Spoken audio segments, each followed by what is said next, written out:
and welcome to Fearless Authenticity with Jeanne Sparrow. This is my podcast about finding success in the gift of who we truly are. These are conversations with people who know what that looks like, what it feels like, and how they got there. I hope that this becomes an inspiration for you to find ways to use your unique gifts to pursue your passions, make your dreams come true, engage with the world in the way that you were created to serve, and basically have a happy life. I hope this gets deep, as I always say, because that is where we really find the best stuff. But don't get it twisted. This is also about the fun of life, because if it ain't fun, it ain't worth doing. So let's be brave, be free, be you together. Now, my guest today fits this description oh so appropriately. She is a speaker, an author, an award-winning serial entrepreneur, and also hosted top-rated entertaining business podcasts, Breaking Down Your Business and Why Are We Shouting? A question that she says she asks herself daily. Now, she succeeds in inspiring entrepreneurs to figure out what works for them by using meaningful action to create positive results. CNN Money called her a mogul. MSN Live said that she's a cool entrepreneur we love. Forbes rated her a top 100 champion small business influencer and voted her third business, The Founding Moms, one of the top 10 websites for entrepreneurs. She has shared stages with superstars of business and life like Richard Branson, Sheryl Sandberg, Damon John, Desmond Tutu, and she also professed her love for Eddie Vedder in a TED Talk that she did on 11/11/11. We're going to talk about that. She's written the best business book in the world, according to my mom, and the Amazon bestseller, founded a field guide for mom entrepreneurs. She is also a proud mother who fruitlessly tries to convince her daughters that cassette tapes actually existed.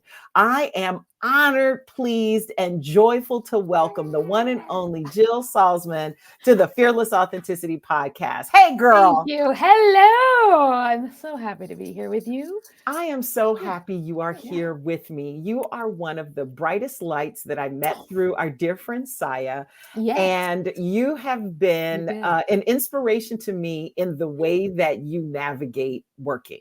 Oh, right back at you. I feel exactly the same way as you.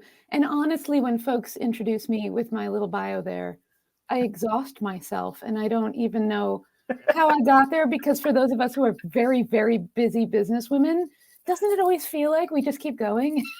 And we never stop to appreciate what we do. That's part of the reason why it's funny. Yes.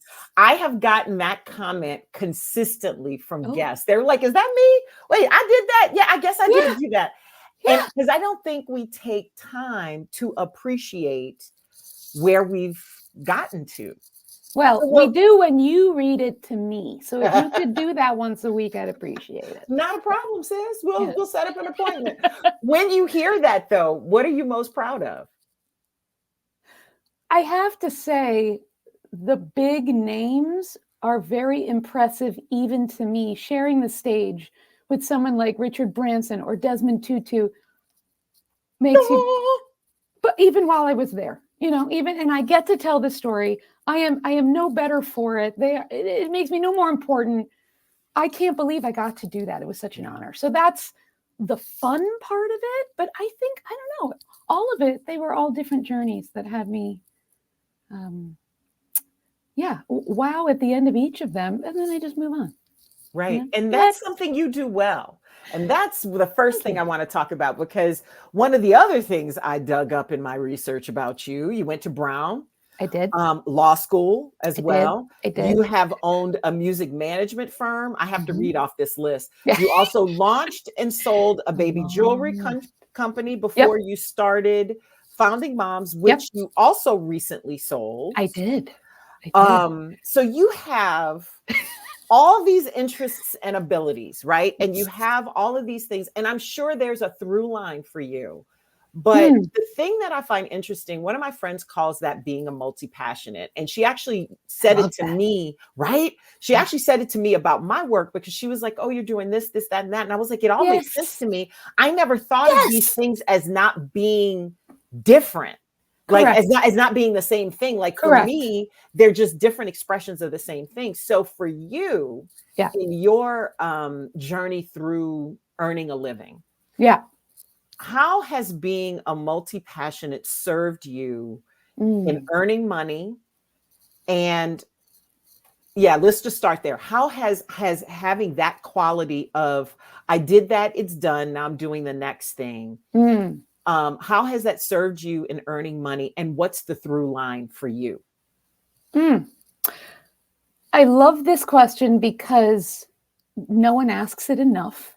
And I will say, earlier on, you said you have a lot of interests and abilities. And I would say back to you, I don't think of it that way. I have a ton of interests, and I don't know if I have the ability to do them. So part of the through line is there's always a challenge. Can I conquer this? Can I accomplish this? Can I write the book? Can I get on stage with somebody very intimidating?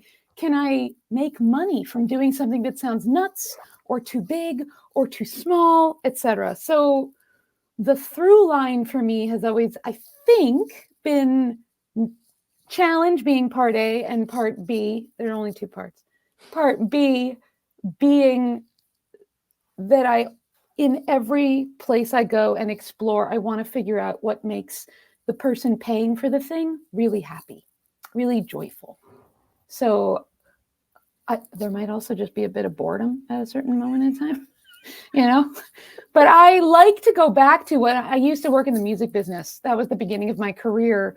And when I worked at a major record label, I had to pay attention to who was Missy Elliott attracting to her audience versus on the same label, there was Metallica. They do not draw the same audience as Missy Elliott. So in paying attention to all these different fan bases, I got used to doing that. And I think that kicked it off.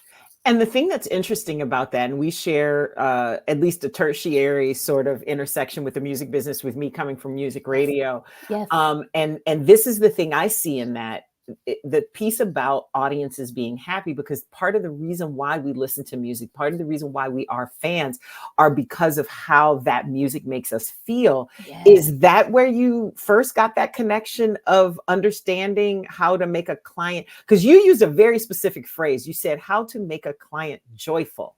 Yes. I don't ever understand why anyone runs a business or does anything, frankly, and they don't think about, well, what's the external person's experience, not just mine. I'm not working to make myself happy. You're not doing this to make yourself excited. And who cares about what everybody else thinks? I don't want to sell something or provide something or serve you in a way that you're not going to have a good time. Like, that's probably it. And music infuses me with so much joy that yes, that was probably my first biggest example of it. But I like to have fun, Jeanne. Don't you like to have fun? Yeah, ma'am. It's how I've gotten to where I am Everybody now. likes to do it. Yeah. I think, though, that we are told at some point in time, and some of us just don't buy into it. Maybe we're maybe we're those Delulu people that are all the rage these days. I don't know. Because when I see them, I go, I don't know. That makes sense to me. But I think there is a point in a lot of people's lives where we are told that we have to do something, we should do something, we are encouraged to do or be something. Yes. And that we will get better results if we do that. And for me, that's kind of where fearless authenticity comes from for me, because I actually think the converse is true. I think the further we get away from the things that bring us joy and the things that are us, the further away we get from success. And the closer we are to who we truly are, and expressing that is where we make our money. And I heard you say that something really similar on a podcast and in a conversation we had. So I would love to dig into that deeper right now. Has there been a time when somebody said, yeah, girl, that fun ain't gonna make you money? How many hours do we have? Because at every stage, I do actually feel like that's what gives purpose to entrepreneurs. And that's how we evolve as business owners. Somebody will tell you, don't do it that way. Do it this way, the way everybody else is doing it. And when you don't know what you don't know, you veer into that and you have to discover the hard way. Oh, this is not fun. So in every business I've ever run, and at every stage of every one of those businesses, somebody has said something, I've been insecure or overwhelmed and gone, I should do it the way you just prescribed to me. And I it's just embarrassing how many times I have to say to myself, that's not for me. That's not fun. This is not it. And I do think, I don't know if it's a business person thing, a woman thing, a people thing. I need constant reminders to trust my instincts because I don't listen to them enough. I'm going to let that sink in because I think we all need to hear that. In fact, I said that to one of my mentees last week. There was a situation going on and I said to her, I was like, okay, we've been talking about this. And why am I not surprised at the outcome that actually happened? And you are, because you know more about that story than I do. Yeah. And I was like, and she was like, well, Jeanne, I just don't know what I need to. I said, you need to trust yourself. I said, because you told me everything about that situation. And I thought we were on the same page about what was going on. Yeah. And I was like, so, because I'm not surprised that things went down the way they did, right? Yeah. And they did, and they weren't in her favor, even though she is a survivor, a thriver, she's going to be fine. Right. But I remember going, girl, why am I surprised? I'm not surprised, and you are. Because you the one told me the story. And so, and when I said to her, she was like, well, what do I need to do next? I said, you need to trust yourself. And she literally sat back and was like, I know this. Yeah. Why is it a woman thing? I was just going to ask you, do you know the answer? I have no idea. Why don't we do that? And I do know that as time has gone on, as we've gotten older, I feel like enough time passes by. You trust yourself a little bit more. There are certain things that are now obvious to me that weren't 20 years ago. Yeah. But I don't know why, if someone knows a little bit more than me, and everybody knows something that we don't, why we don't go, wait a second. I know you just told me to do the thing that way. I know that's not going to give me any fun, joy, anything. But I'm still going to try it. And to some degree, it's okay to try things. We got to try it. But I wished I was quicker at going, that's not for me. I'm going to do it the way that I like to do it. I do also, in the back of my mind, hear my mom saying, don't reinvent the wheel. She said that a lot. So I try not to, but then I do anyway. Right. And I think sometimes, though, in reinventing the wheel, we discover something that works better for us. So is reinventing the wheel that bad? I mean, yes, it can be a time waster, but what if we discover something? I don't know. I don't either. We can ask my mom. I don't know. Does she know? Does she 100% know? Okay. She does not know. But she did know you had the best business book in the world, so I don't know. She did. Well, everything I do, You know what I'm loving about this conversation so far is that this is, to me, the essence of what being an entrepreneur is. It's asking the questions and not having answers and still doing whatever comes next anyway. Yes. And I constantly espouse, almost every conversation, you've got to ask people for what you want. You've got to ask people for their opinions. Everyone in the world wants to help you and support you and serve you. And we all forget.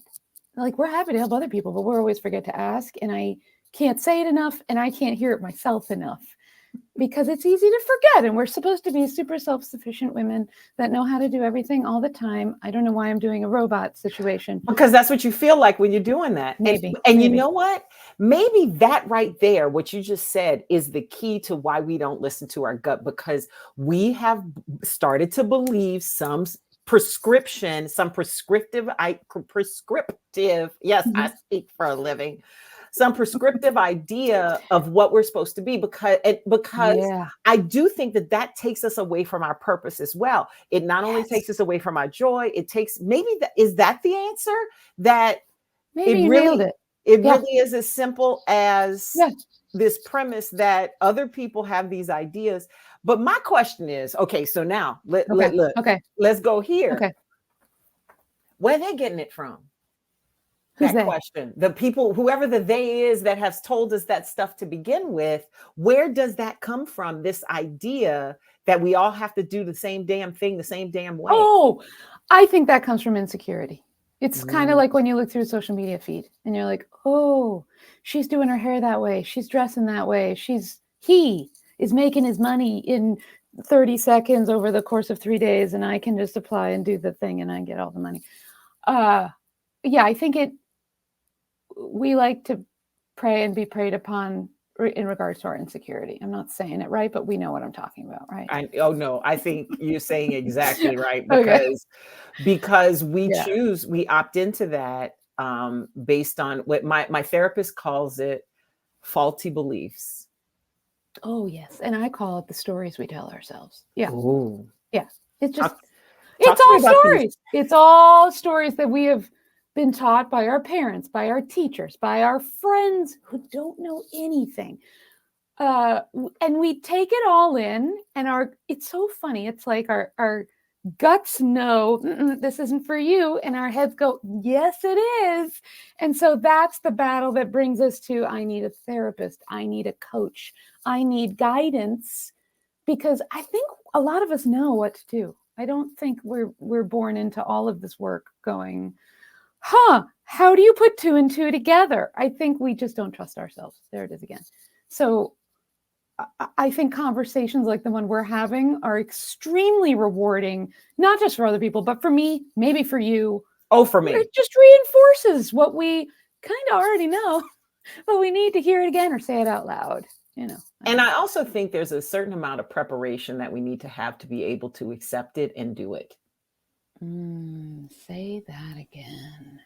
I think there's a certain amount of preparation we need to have to be able to say it and do it. And I don't know. I think Yes. it's a combination of things. So this is the question I'll ask you, because I don't have the full answer. When you are reminded of that the voices outside your head are wrong and the voices inside your head are right. Yep. What happens in that moment where you turn all that volume outside down and do the thing that you're supposed to? As somebody who has had and sold several businesses, you are in a position that a lot of people want to get to and have no idea how to get there.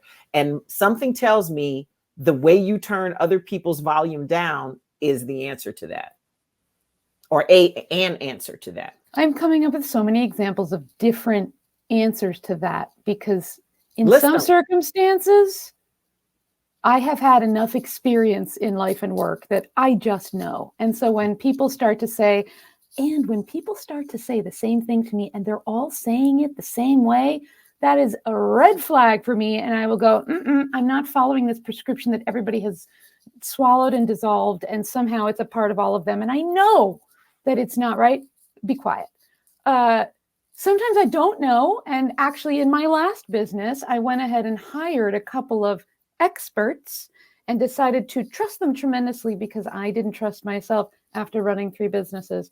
And I thought they could do things for me that I just would never have known or thought of, and almost ran my business into the ground. And that afterwards, once I let them go, I thought, oh, there it is again. There's that lesson in, I do know what my business needs, but I forgot, or I put all my eggs in this one basket because I wanted to trust that someone else knew better. And I guess that's something I can impart to everybody listening, is no one knows better than you. No one knows better, no how much money you pay, no matter how much expertise they have. If Jeanne has all the experience in the world in speaking for a living, she still can't tell you what to do with your speaking business in the way that you know how. Ma'am. Right? And here's the thing, having had coaches and having consulted people and things like that, I learned that lesson the hard way as well. We all have to go through it. And I do think everybody needs to do it once. Absolutely. Yeah. The fact that we keep doing it over and over again is interesting. That's the questionable part. Yes. But it does sound like, though, that you have learned some things that are going to get you through your next venture as well, because it sounds like each business taught you a different way to listen to yourself. Yeah. You just listed a couple of them. Yeah. I want to go back to the running the business in the ground thing, because almost running the business in the ground thing. And listen, that's an important moment. And I'm sorry that happened to you. I'm glad you rebounded from it, because clearly you did. Yeah. Challenges, setbacks, failures, almost running things into the ground are part of entrepreneurship. Oh, yes. They are part of learning in life, period. Because all of us have had a stumble and a fall and learned how to, walk with our 2 feet on the ground instead of running at a breakneck speed. That's how we learn. Have you come up with a system for the bounce back? I don't think we'd call it a system. I think I just go again. I don't have any math to it.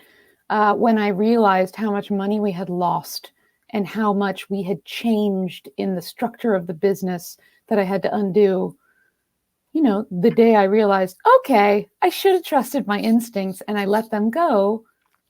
It was like starting, not over again, but starting at square one, rebuilding, moving forward. And I think the not hanging on to how crappy it was for too long, I guess I have a system for that, which is... I was just going to say, that's a system, ma'am. Yeah, that's a system. I tell everybody humanly possible how I screwed up. And I don't couch it in, well, this thing happened to me. I made a terrible choice. I made the wrong decision. I spent too much money. My entire Why Are We Shouting podcast, literally every episode is about a huge screw up I've made in business because I don't hear it enough from other people. I think I was born without the sensitive bone of like, I'm so embarrassed if you know that I screwed up. I have no shame. None. But why do so many people have that? Like, why can't we all just talk about how we screw up? Nobody's doing it perfectly. Not Jeff Bezos. I could list a long list of very wealthy men that are looking like they're doing just fine. Failing their ways forward and not learning a damn thing in between. And I do think as long as you know to be consistent and resilient by talking about it with as many people as possible, you get through anything. That's the only thing I do know. So when this almost ran itself into the ground, I'd already run other things into the ground so many times that I knew like, all right, I just pick it back up and keep going. But you know what I love about that is that you don't call it a system, but it is a system. You said consistency, resiliency, and letting go. And I believe I don't look those things up in my computer and get them out. I just sort of feel like you have or grow or build these things in you. And so it's like, oh, here it is again. Yep. Let's go. Yeah. And recognizing it. How long does it take for you to recognize when you're close to running it into the ground? Because sometimes that's the thing, is the timing. So that one is very variable. Sometimes, a week later, I had poured my heart and soul and trust into these few women. They were women, so much so when I hired them that it took 40 times as long as normal. Yeah, I'd never worked with such experts, with such expertise. And essentially, the short version of it is I was running a community and they tried to take a very organic organization and shove it into a corporate structure. And I should have known that doesn't work. But I trusted that, of course it does. They told me it would. Right. Because they were hoping to make it work as well. I mean, like sometimes, of course. And that's the thing. It's like sometimes the best, and that's what I think that's what they mean when they say the road to hell is paved with the best of intentions. Yes. Because sometimes you end up in hell because you intended to make it, you intended to go to heaven. It's not even like you were doing the wrong thing. You thought you were doing the right thing. Yeah. But I probably even introduced this whole thing incorrectly by saying they almost ran it into the ground. I'm not upset with the work they did. They did their best. Their best just sucked for the business. I'm disappointed in how long I let it go, in what I didn't recognize, and how I didn't trust myself. So that's why I love entrepreneurship, because it's like the best way to evolve as a human being is to uncover all of these things. Ma'am, that sigh and that things held a life. Yes. A life. Well, because you know exactly what I'm talking about. 100%. Yeah. You know what, though? I do think that entrepreneurship isn't the only place that happens, but I think because it's all on us, like I think it happens in work situations and in our personal lives as well. But because there are other people intimately involved that take responsibility for things, yes, you don't necessarily have to face it as much as you do. Because when you're a solopreneur, it's you, and it comes down to you alone.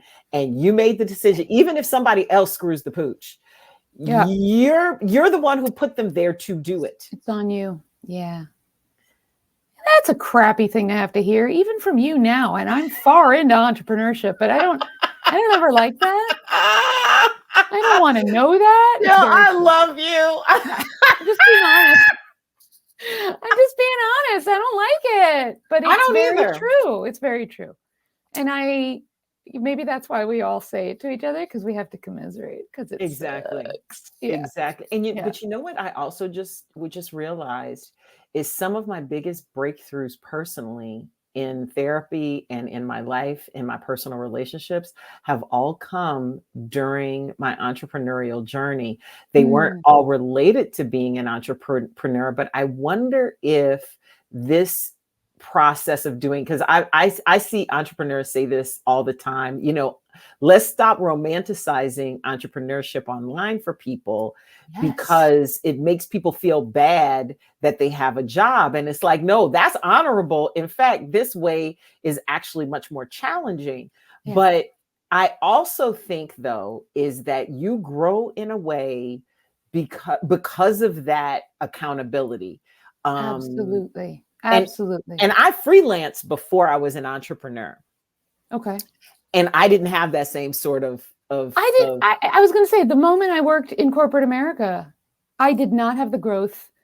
Well, the magnifying glass isn't on you. You're in a big organization. You're part of a bigger thing. So it's just not the same. I mean, you could have a boss that yells at you, but yeah, it's not the same thing. I don't believe. And along with having the reflections you do as a solo entrepreneur, you also can't build a business by yourself. I don't know if you believe that. I very much believe you need a community of some kind. Absolutely. Otherwise, you won't make it out alive.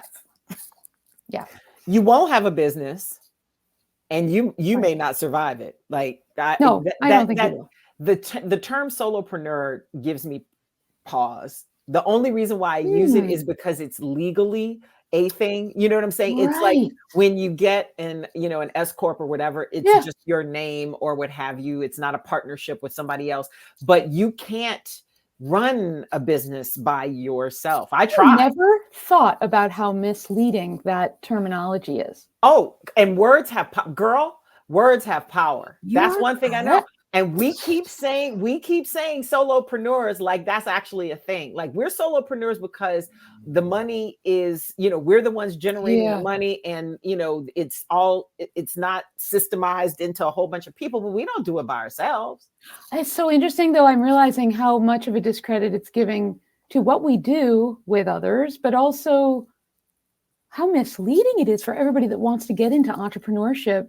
And I now coach entrepreneurs, and I want to say almost all of them come to me and are scared to ask questions because they're supposed to know all the things. They're supposed to do all of it by themselves. And I find that to be horrifying, maybe because I also was misled and then had to wind my way to, oh no, you need to do this with other people or you will not be able to succeed. You will not make money. At all. And I think one of the things that helped me early on, and I know since you have a background in performance and stuff like that, it takes a team for any performer to be out there. So I'm used to having an agent. I'm used to having, going to coaches if I need it. I'm used to taking classes, and I'm used to asking questions, and I'm used to people giving me direction. And I think that's the only reason why I was able to finally break down, because I thought I was supposed to do it all myself. And I was like, this is some bullshit. I was like, I can't do this. I was like, I need somebody, but I had a team. I already had an accountant, and I had a financial planner, and I had, an attorney, and I had all these people. So I already had, and I never forget, my financial planner was the one who told me, he was like, Jeanne, you already got a team to live your life. Why don't you have a team for your business? And I was like, why are we shouting? Like, I was like, why are we shouting? Like, he was like, because you're not listening. Yeah. Okay. Point taken. Well, right there. You didn't trust yourself to have a team to support you because you were a solo entrepreneur. Even though I was used to having teams and working with them. Exactly. I know. But as typical talent, my ego had me thinking it was me. Oh. Because when you're the one that's in front of the camera, when you're the one that's behind the mic, know this. Yeah. When you're the one doing that part that everybody makes money off of, you really do think you're doing it yourself. That is so fun. It's funny when you say it out loud, like, yeah, how dumb are we? Yeah. It's, it's Yeah. also it's also truly fucked up. You said it on me. But yeah, It's yes, the it is. It ultimate. is. And I'm now feeling bad for everyone that thinks.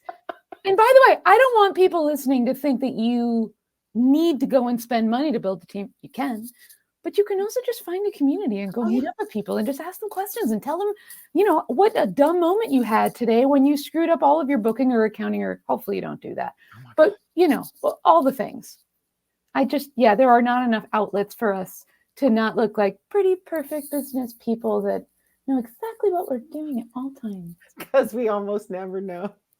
No, I believe no one knows. Literally. Like we are recording a podcast right now and we don't know what's going to happen with this. We don't know where it's going to take us. We don't, hopefully to greatness, but we don't know. Nobody ever knows. Yeah. And anybody who tells you they do, that's why when I scroll through any, Instagram and all these other different things, because it's like I teach, so I have courses and there are things I want to put out there, but then I see people promoting their courses and I'm just kind of like, there's no way this is possible because Oh. you can't possibly know how this will work for everybody. Maybe it That's is a true. good method. Yeah. Maybe it has worked for you and a lot of other people. That's what goes through my mind. I'm constantly going, oh, you're teaching what you need to learn. And you think that you are just like everyone else. And that's just shows a lack of understanding of what market is and what market should. Yeah. And I'm not I could go knocking. on. I'm not knocking any of it because I'm part of that we're both part of that that ecosystem, right? Sure. But I think a lot of times we want easy answers and there just aren't any. You know, I don't know if you get the same sense, if you get the same sense. No, I mean, aren't you asking more questions as you grow in this? Like there are just more questions than answers now. And I do need to give you credit. You do know a lot of excellent things that other people don't know. It's just when it's talked about in a way where I know all of it and you know nothing. So pay me. I find that to be garbage. And I think we all kind of know it, but we don't trust ourselves. So we hire them. And then they give us a little nugget that helps. And we keep on moving on. Yes, exactly. Yeah. Talk to me about what you're doing now, because it sounds like you are taking what you've learned from these 3 past incarnations and using it in a way that is helping people. Yes. So I want to know more about that. I'm going to answer you by going backwards to, you had explained a very, very bizarre background that I have, because it was music business to baby jewelry business to community for mom entrepreneurs. I am now coaching full time, but here's the thread that kept it going. I learned in the music business, managing bands, working at a record label, how to cater to different audiences and really uncover what people are looking for. I then applied that in the baby jewelry business, as crazy as that sounds, to figure out how to keep customers coming back because of the things I learned in the music biz, which worked. So when I started a community that was very self-serving at the beginning, I just wanted to figure out, how do you do this as a mom and a business owner? It grew into thousands of moms who ended up over time all having the same questions. And I knew a little bit from my prior businesses, but I learned so much. It was 13 years of working with women at all different levels of running their businesses. I absorbed as much as I could. I provided the little that I knew, which grew over the years. And so I have now taken all of that, and I now love, rather than working with one large community, I'm talking at them, I love the one-on-one work. So now I work one-on-one with folks, not only in business that are struggling, if they're going through a divorce or they're going through any situation in life that's transitions. I don't do career transitions, but any other type of place people feel stuck. It is my strong suit, getting them to move along. So a lot of people are sitting in their stories, and not crazies, stories, and they are unable to move or do something about it or make more money or. So that's what I'm doing. I am so pleased. Yeah. I am so pleased that we got to a thread. Yes, we did. I love that, because you know how the kids say, make it make sense. Yeah. There is a lot in meaning, right? And because I remember the first time I saw the through line through all my work, it was actually one of my colleagues who's a marketing genius, and I was asking him for advice about my business after a business coach was trying to sign me up and telling me I needed to niche down and niche down. And here's the thing, something in me was like, no, there's something is not right Good here. for you. But I still was tempted. I was still tempted. Yeah. And I went to this friend and I said, listen, what do you think about this? He said, niche. He said, the niche is for people who only know how to do one thing. Not that there's anything wrong with that. Well, you're talking to a fellow multi-passionate here. Exactly. So, yeah. And he said, he was like, as many things as you can do, you better do them all. And he was like, but Jeanne, he was like, they're all connected. They're all connected to the way you talk, for the way you connect with people. And the same thing you learn from being in the music industry and catering to audiences. I had to do the same thing and still do the same thing. Right. Right. And so but he had to tell me what I knew. Because you didn't trust yourself, Jeanne. I didn't even know that I knew it. I didn't trust it. I didn't, And I will say, I love that you said that about the business coach that was like, no, you got to figure out exactly who you're. I think I have evolved so much in my understanding of people that run businesses that when I hear somebody doing that, I don't even think of that as a business coach situation. That's a business consultant situation. That presumes you're broken and I know how to fix it. And I now like to do work where you've got it all inside you. You come to me and you're not broken. I'm not fixing anything. I need to do what your friend did with you, is just help you realize, oh, I've got all these incredible strengths and talents and nobody else sees the through line, but your friend did. And to me, so here I am wanting to say to you, you went to the wrong coach, but that's okay. We'll get over that. Yeah. That's all I wanted to say. How do people find the right coach? Especially as somebody who isn't, I mean, like this is a little bit of a self-serving question for you. Yes, thank you for asking. But how do you find there is no greater way? Well, referrals are always lovely because you know your friend and your friend knows you and they know the coach. You have to have a conversation with that coach and you have got to vibe on a gut level. You do not need to listen to what the coach knows. And in fact, a really good coach isn't going to tell you anything. They're just going to be asking you questions and figuring out who you are and how they can serve you. If you get on the phone in the first 15 minutes, they're going on about their program that they can enroll you in, and it's only 3 months, or they went to this school and then they went to that place, just hang up on them. Don't bother. But you need to be served if you're looking for a business coach. And the only way you can figure that out is a phone call that's hopefully longer than 30 minutes.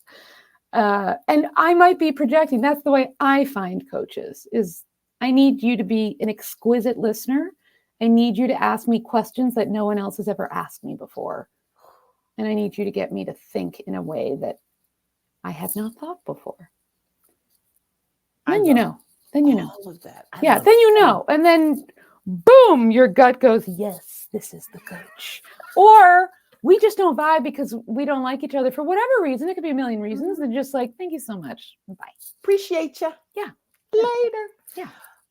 Since you are a coach now and have been through the coaching journey, rigmarole, what's the best piece of advice you've ever gotten?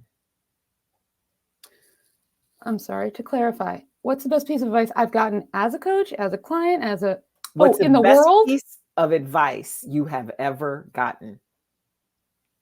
Because the reason why I ask it is because as a coach, I'm assuming at some point in time you give advice, and having had coaches, both those that have worked and have not, you've gotten advice. I don't like to say advice. I give suggestions. Okay. Honestly, it just sounds so trite and silly. It's probably the best piece. Come through. Slow down. Oh. That's it. There's so much depth in that phrase. There's so much meaning to me because I was a solo entrepreneur with 2 babies at a standing desk, standing for 12 hours a day, as we all do, just running myself ragged day in and day out, not knowing how to schedule, not knowing how to pay attention to me. And I have evolved quite a bit in 20 years doing this, but I think I have like 90 to go in terms of it's a constant struggle for me. And I think it's a constant struggle for anybody that lives in our culture. So, I've done the big things, like I've gotten off of social media. I've gotten off of lots of things. And I wished I could impart that to everybody I ever meet or work with, because there's so much reward in slowing down. There's so much money to be made in slowing down. There's so many things. I could talk about it all day. Oof. Mm-hmm. I guess we're going to have a part 2 of this podcast. Yeah, sure. My pleasure. Because there's a whole other. There is a whole, just in that, you just opened up. Yeah. Yes. A big thing. All right. Yeah. So we're getting to the last few questions. I actually ended up asking you one of my last questions at the first part, the proudest achievement out of the things that I listed. Yeah. I want to ask you now, when I say the words fearless authenticity to you, what comes to mind? What do those 2 words mean, especially as a phrase together? The first time I ever heard the phrase fearless authenticity from you, my reaction was that I wanted to hug you, honestly, because I don't think enough people, I don't know very many people that embody it the way you do. Oh. And I hope that I can embody it for other people, but so many people struggle with being authentic and showing up as themselves day in and day out. And that right there is a really hard task for people, but then to do it fearlessly, where you not only show up authentically, but don't care what other people think. What? Oh, you still care. You still kind of care. You just care less. I guess that's what that means to me, is I'm showing up so fearlessly. I guess we'll say this more when we're like 80 or 90, but like, I don't give a fuck. Mm-hmm. Like, I don't care what you think. Who I am is who I am. And I am going to do that unapologetically. Yeah. 50 will do it to you. You don't even have to wait till really? you're 80. Yeah. Oh. Yeah. I'm 54 at the recording of this, and the deeper I get into 50, God, you look good. God. Thank you, Mama. The deeper I get into 50, the more I'm like, you know what? Oh. Because you know what? Because here's the thing: you only have so much energy. You only have so much energy, and that's what I'm learning in the slowing down.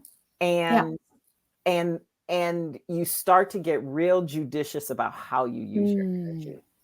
And I think, and for me, and I'm so honored that you said that to me about that, because fearless authenticity is my journey. Like, when I first came up with the term, it was more a description of how I worked, because it was how I was taught to work. I was taught, like, I had a boss who told me, I don't pay you to play the hits. I pay you for what you say in between the hits. Right. That's why people tune in. And that's kind of where it all came from. And, and then working in TV news, where everybody's talking about the same 3 top stories, because we all watching each other. Right. I don't know if everybody knows that, but we do. Yeah. But people have a preference on who they want to tell. We all went to our mama or our daddy or an auntie or whatever to tell us bad news, right? Like, we went there for company. We all have preferred deliverers of news and things like that. So I first saw fearless authenticity as a way to describe how I work. I didn't realize until I started talking about it that, I was like, this is my journey. Oh, thanks.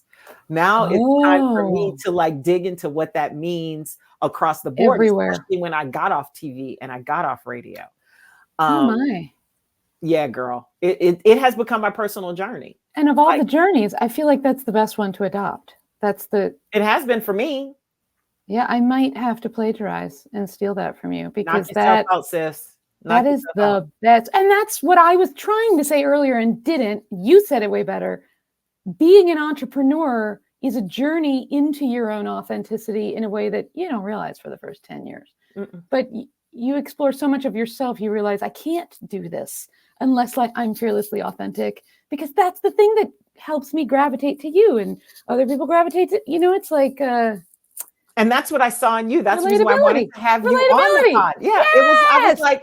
I was like, this girl is balls to the wall. Thank you. She's doing it her way. Thank you. And I think there's stuff that people have to learn. And this is before I knew how many businesses you had sold. This is before, this was just from having a conversation with you. And I feel like a lot of the people that I ask on this pod, and maybe I don't express this enough, but I'm going to start doing it. The reason why I ask people on the pod is because I see your success as you define it, not as I define it, but I see you enjoying what you do, you living the life you want to live as a direct result of you being as true to yourself as you can be. Like, I was listening to a pod you had done where you said you thought in your first business you would get better responses when you went against your normal grain, but that the more you became yourself, the more money you made. And I was like, I didn't even know that when I met you. I hate now coming as far as I've come, or the work that I've done or we've done, and being successful, however we're defining that. I hate that doesn't display the years of self-doubt and self-torture and being terrible at being authentic with people. And I love to tell folks, at the beginning of my career, I flat ironed my hair. I wore only black business suits. I just did everything you thought you're supposed to do. And so showing up just as me now seems so easy, but was very hard for me. I used to cartoonize my headshot so you couldn't actually see my face. That's how much I wanted to hide. So it's just a long transformation. And I don't want people to see this conversation and go like, Jeanne Jill's got it all figured out, No, because it's a process. long time. And I grew up on the radio. I grew up on TV. I was 20 something when I had my first gigs. Amazing. Like I was 17 when I started in radio, and I thought I was supposed to sound away. And that was at a time when everybody had a persona kind of thing. We didn't call them brands back then or whatever. And there were certain things you didn't do, you didn't talk about. There were certain places you didn't go. There were all these rules, right? Yeah. And some of them may have protected me in some ways, but in some of them, they didn't serve me because it didn't tap into the thing that I needed to be doing. And it's funny you use the word hiding yourself, because I had a conversation with a mentee recently where she disclosed how she hid herself. When I first met her, I didn't know all of the things she wanted to do. And she finally admitted it. And I was just like, girl, when were you gonna tell me? And she said, girl, I couldn't say it to anybody. Oh. She said, I could not admit it to anybody. So there's a lot of us hiding. Oh, a lot. And I think culturally women are told to make themselves small. Right. So that's an uphill battle in and of itself. Indeed. Well, we're going to have to save that for the next version of this particular pod. The final question I always ask everybody on the pod: when do you, Jill Salzman, feel that you are at your best, truest, most authentic expression of you? Can I give two answers? Yes. Okay. One is when I am 30 to 45 minutes into a conversation with somebody one-on-one, and it's like all the barriers go away. I feel like no one's watching, and you get the real me. You did it. You did it, Jeanne. The other place always is on a stage in the middle of a gig, any kind of gig. If I'm on a stage with a mic in my hand, and I have the audience's attention, and they're rapt, there's no better feeling. Kind of like this feeling, but those are my two favorite moments and versions of me. I love that for us. Do you, or is that so bipolar? Because that's two me's. No, because I have the same thing. Okay. I have the same thing. I love, one of my best gifts is interviewing people. It sure is good. Because I love having conversations. Yeah. But I'm also a show off. You give me an audience, I will do better than anything else. Like, I had a trainer one time who would only book with me when there were a lot of people in the gym, because he knew I would stay focused because people were watching. Hilarious. Shallow as hell. No, but no, you know I what? get it. Whatever. I get it. I don't know if Whatever. that's shallow. I don't know. I like it. You know what? It's who I am. Exactly. For better or worse. Fearless authenticity. Yeah, you did it. And it's who you are. Thank you for Yeah. blessing us with Oh, all thank of you your for having wisdom. me. This was so much fun. Let's do this again. You are an excellent interviewer. Yeah. And I really enjoy being fearlessly authentic with you. So I feel like I got a new friend through the podcast. It's always great to have a wonderful conversation, especially with another entrepreneur. A lot of times we don't get to have those conversations and share what we're going through. So I hope that helped you if you're an entrepreneur or thinking about being one. So a lot of my thoughts and highlights from this conversation are centered around a balancing act, which I think is such an appropriate way of thinking about the entrepreneurial journey. You know, people on one hand telling you, "Ooh, I don't think you should do it that way," or maybe you shouldn't do it at all. People telling you no. And how Jill talks about that giving us purpose as entrepreneurs and understanding that our instincts are right, and that of course they can't see it because it's not for them to see, and knowing to trust and needing constant reminders to trust those instincts, which in essence is trusting ourselves. Also letting our entrepreneurial journey teach us about ourselves and what we have to share, that nobody knows our business better than we do. And at the same time, and here's where the balance comes in, being able to ask for help, ask for opinions, ask for other expertise, but knowing how far to listen to it when it, makes us stray off of our path. Because self-sufficiency is a mirage, but we're also put here to do something. So that's the balancing act. I also love the idea of how she shares and thinks about her mistakes. We always talk about that failing forward thing. That's a question I ask a lot on this podcast.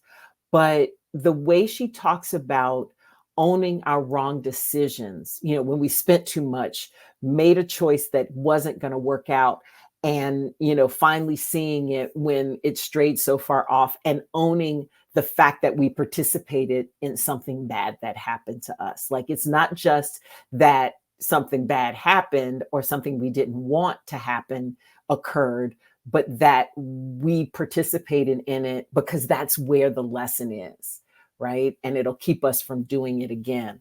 I also love her advice about listening to our customers, making sure they have a good time. I think that is as important as providing them with the thing that we are good at, the products that we are giving them. It's also the experience. Love that. And of course, she talked about self-care in there as well. Y'all know that's a big thing for me, paying attention to ourselves, the slow down part of it, because Lord knows we could rush around, and that's when we really miss what we need to be doing. So thank you, Jill, for your wisdom and the fun of entrepreneurship that you talked about. Please check out Jill's books, also her coaching and her speaking at jillsalzman.com. We also will throw the link into the description. Now, I appreciate you, my Fearless Authenticity listeners. Thank you for checking out another episode of the podcast. I would not do this without you, and I couldn't do it without my amazing production team. Thank you to all you guys for your hard work every single week. I hope that you will rate, review, download, subscribe, share, do something with this episode. That's how we get more people to see it and more people to be part of the Fearless Authenticity community. I hope you will also sign up for the newsletter so you can stay up on everything that we're doing and new features we're rolling out at fearlessauthenticity.com. Please also follow me on social media at JM Sparrow is where you will find me on IG and Twitter /X. At Ms. Jeanne Sparrow is where you find me on YouTube, Facebook, and TikTok. Thank you so much for joining me. This once again has been Fearless Authenticity with Jeanne Sparrow. We'll see you soon.